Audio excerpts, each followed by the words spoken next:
कि प्रधानमंत्री में इतनी हिम्मत बाकी है। मुझे तो लगता है प्रधानमंत्री अंदर से पूरी तरह डरे हुए हैं। नहीं तो कारण क्या है, या तो डरे हुए हैं और या चीन के साथ में मिले हुए, दो में से एक ही बात हो सकती है। नहीं तो चीन का नाम लेने तक में अगर आप झिझक रहे हैं, चीन का नाम नहीं ले रहे, तो क्या माना जाए इसको? किस बात का डर है आपको? चीन हमारी धरती में आकर बैठा है, हमारी धरती पर कब्जा करके बैठा है और प्रधानमंत्री उसका नाम लेने से डर रहे हैं। क्या दिक्कत है आपको? जब विदेश मंत्री कह रहे हैं कि इतना बड़ा सैनिक जमावड़ा 1962 के बाद नहीं हुआ, तो आप इस स्थिति की गंभीरता का अंदाजा लगा सकते हैं। ये लोगों को भी समझना है। देश के प्रधानमंत्री तो समझेंगे ना, तो मोर को और मोरनियों को यही खिलाते रहेंगे, दाने ही खिलाते रहेंगे। अगर नारे लगाए, मैं लोगों से पूछना चाहता हूं, बताएं लोग, जेएनयू का आरोप लगा कि वहां पे देश के विरोध में नारे लगाए गए देश के विरोध में, और जब देश का प्रधानमंत्री देश के साथ में गद्दारी कर रहा है, वो झूठ बोल रहा है, वो सच नहीं बता रहा, तब क्या देश के प्रधानमंत्री के खिलाफ देशद्रोह का मुकदमा नहीं चलना चाहिए? क्या लोगों को नहीं समझ में आता कि क्या हम किस स्थिति में फंस गए हैं आके, कि प्रधानमंत्री और जो महाराष्ट्र की गवर्नमेंट की जो सरकार है, उस सरकार को ये बीजेपी सरकार, ये कहूं कि मोदी सरकार गिराना चाहती है या उसे अपने दबाव में काम कराना चाहती है। ये सुशांत का जितना भी मामला दिखाया जा रहा है, एक एक टीवी पे 15-15 घंटे जो दिखाया जा रहा है, बताऊंगा जो मीडिया जो इस तरह से सारी चल रहा है, जो ये कर रहा है, सुशांत वाली जो कर रहा है, उसके पीछे बहुत बड़ा षड्यंत्र है। और वो षड्यंत्र है, देखिए जो चीन के साथ स्थिति है उसके विषय में प्रधानमंत्री ने जिस समय कहा कि ना तो हमारी सीमा में कोई घुसाया है, ना ही कोई घुसा हुआ है, और ना ही हमारी कोई पोस्ट किसी दूसरे के कब्जे में है। जिस समय 19 जून को प्रधानमंत्री ने ये कहा, उससे पहले ही विदेश मंत्री और रक्षा मंत्री ये कह चुके थे कि चीन जो है वो हमारी सीमा में घुस आया है। ये बात तो बहुत पहले ही थी, लेकिन दिक्कत यह है कि प्रधानमंत्री अपनी हार को, या यूं कहो कि अपनी कमजोरियों को, अपनी कमियों को वो स्वीकार करने के लिए तैयार नहीं है। और अब जो ये एस जयशंकर जी जो हैं, जो विदेश मंत्री हैं, उन्होंने जो बात कही है कि 62 के बाद में सबसे खतरनाक स्थिति इस समय लद्दाख में है, मैं समझता हूं इसके बाद तो कुछ रह नहीं जाता। इसके बाद और क्या स्वीकार करेंगे आप? जब आपके विदेश मंत्री ने यह स्वीकार कर लिया कि उसके बाद से सबसे ज्यादा भयानक स्थिति आज है, तो आप समझ सकते हैं कि स्थिति कितनी गंभीर है। स्थिति की गंभीरता उसी दिन सबके सामने स्पष्ट हो गई थी जब हमारे जो 20 जवान थे वो शहीद हुए, जो बुरी तरह से चाइना ने जिनको मारा।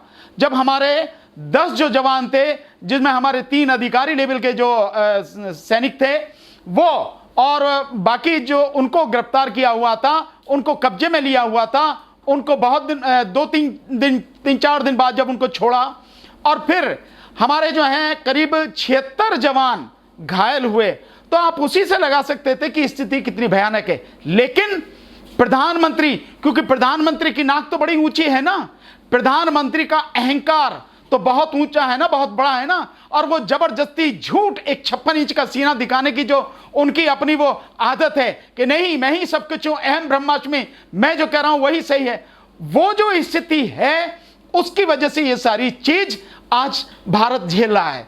आप देखिए उसी समय जब ये सच्चाई जो वो है, हमारा रक्षा मंत्रालय है, रक्षा मंत्रालय की वेबसाइट पर वो डॉक्यूमेंट डाला गया जिसमें ये एक्सेप्ट किया गया कि चीन हमारी सीमा में अंदर घुस आया है, बताया गया प्रॉपर। और जब ये सारी चीज वहां से लीक हुई, देन उसके बाद में रक्षा मंत्रालय की वेबसाइट से ही उसे हटा दिया गया।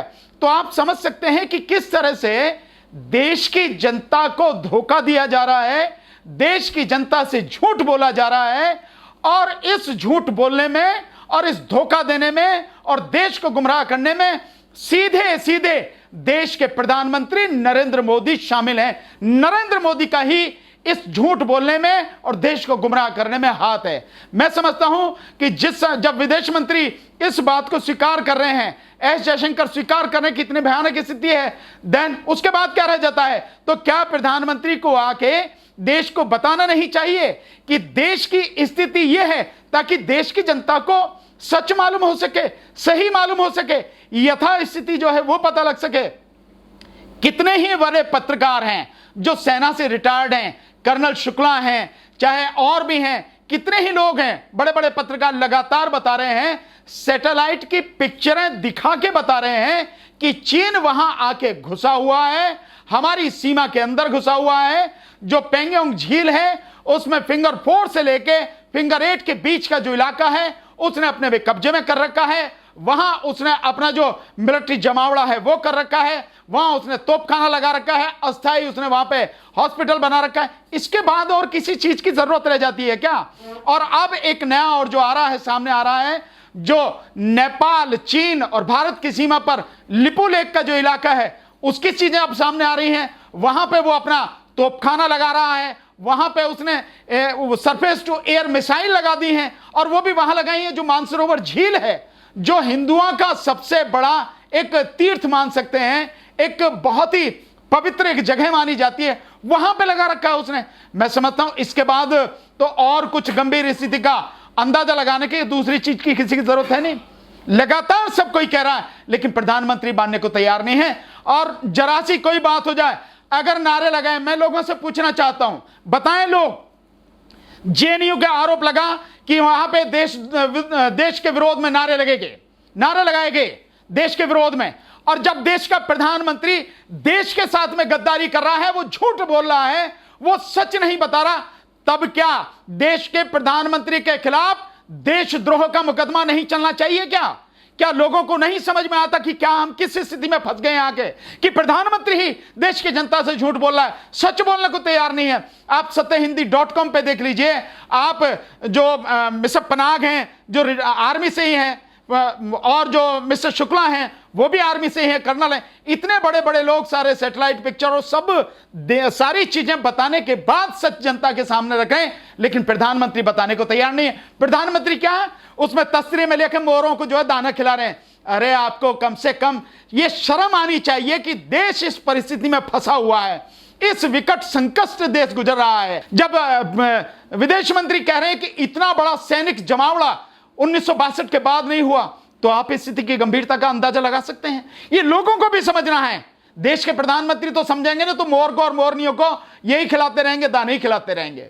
सर अभी झूठ कौन बोल रहा है, आप लोगों को क्या संदेश आएगा? सर गृह मंत्रालय, रक्षा मंत्रालय ये कह रहा है कि चीन अंदर नहीं आया, सारी फाइलें डिलीट कर दी गई। सर मीडिया दिखाने को तैयार नहीं थी कि चीन अंदर आया। सर प्रधानमंत्री जोर जोर से चिल्ला रहे हैं कि चीन अंदर आए नहीं। सर जयशंकर प्रसाद अब ये कह रहे हैं कि चीन अंदर आ चुका है, और 1962 के बाद पहली बार ऐसे हालात आए कि जो दोनों देशों की जो सैनिकें हैं इतनी भारी तादाद में वहां इकट्ठा कर दी गई हैं। सर झूठ कौन बोल रहा है? देखिए, इससे बहुत ये कहने की जरूरत नहीं, यूं तो मैं सीधे कह सकता हूं कि प्रधानमंत्री झूठ बोल रहे हैं, इसमें तो कोई दूसरे बात की कोई वो ही नहीं है, शक की गुंजाइश ही नहीं है।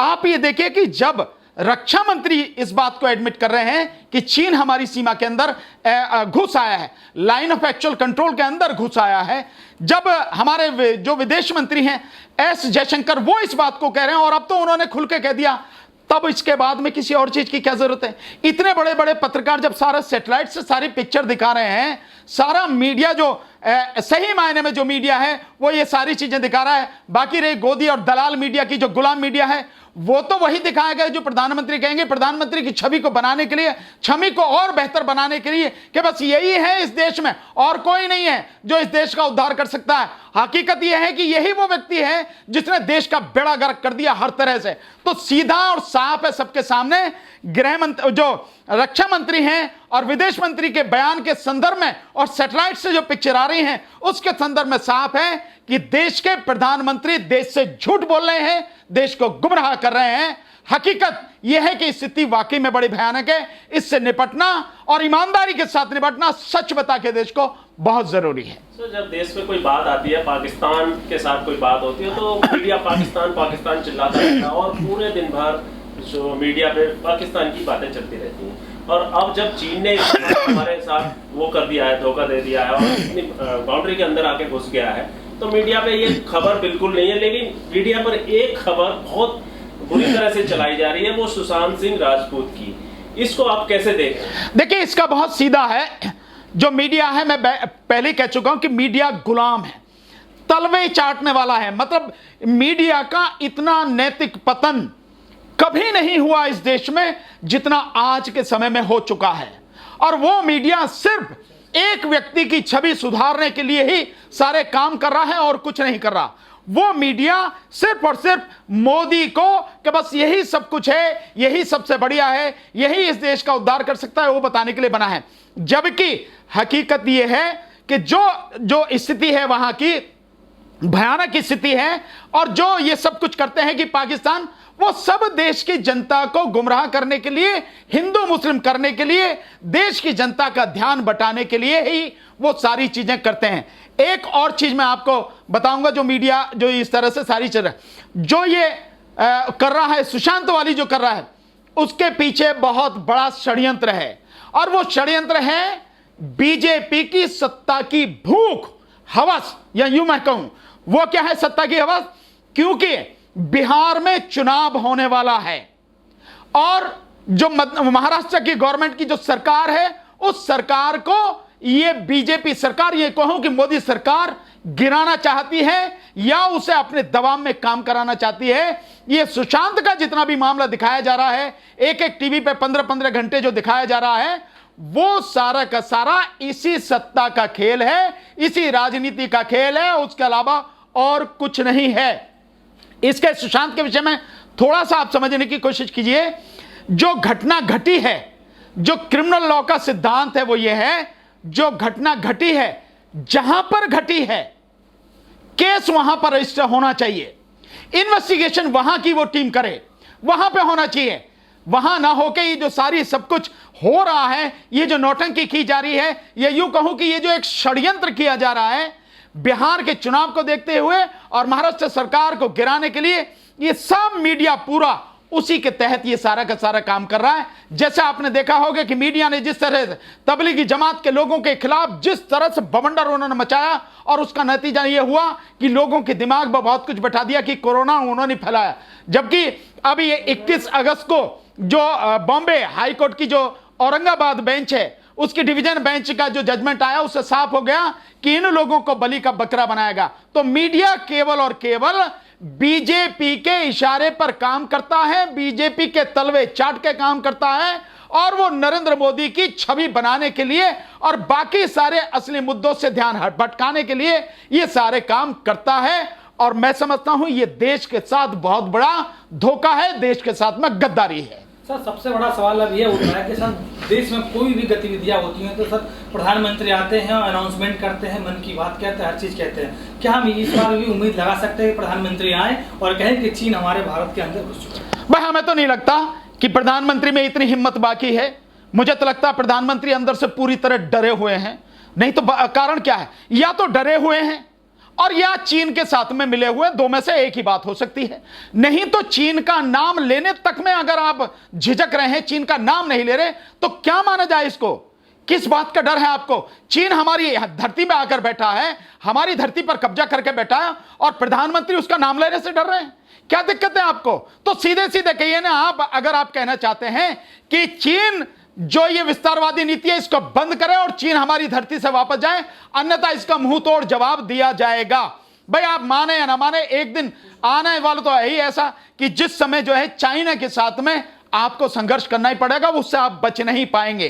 तो ये जो स्थिति है, क्यों ना देश के साथ में, देश की जनता के साथ में हर चीज को क्लियर करते हुए चला जाए, देश को सच बताया जाए, और फिर एकजुट जो देश सारा आपके साथ में खड़ा है, आप देश की कमान आपने संभाली रखी है, तो आप क्यों ना सीधा सीधा संदेश उसको दें। या यह है कि आपके व्यापारिक रिश्ते इतने जबरदस्त हो गए, या आपके कुछ और संबंध उसके साथ में, चीन के साथ में इतने गहरे हैं कि आप उसका नाम नहीं लेना चाहते, उससे डर रहे हैं, या उन रिश्तों का लिहाज कर रहे हैं, तो क्या उस लिहाज के लिए देश की बलि चढ़ा देंगे?